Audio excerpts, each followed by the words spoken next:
Kwa hiyo mambo haya mengine ambayo wanasema huko reform,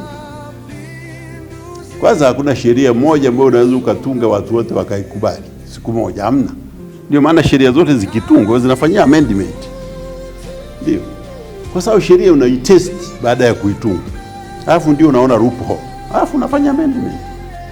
Kwa hiyo hakuna reform inayokataliwa kwamba uliofanya itadumu milele. Hakuna reform inayodumu milele, na reform ni continuous process.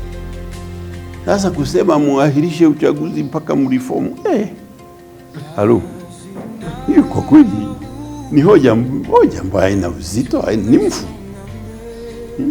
Tangu 60 tunafanya uchaguzi hatujapata kuahirisha. Sasa tuahirishe leo, na katiba inasema hakuna kuahirisha mpaka iwepo vita, na vita hakuna na wala hatuiombi.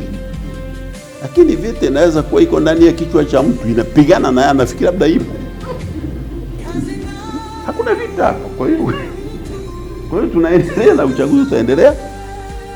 Sio kwa sababu tunapuuza mawazo, hapana.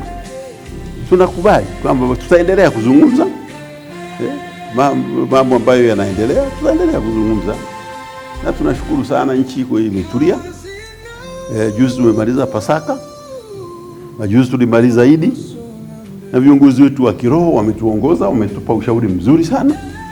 Na mimi nataka kutumia nafasi hii kuwashukuru sana viongozi wa kiroho kwa kututia moyo na kutuambia uchaguzi uendelee, lakini kwa amani, na sisi tunataka amani.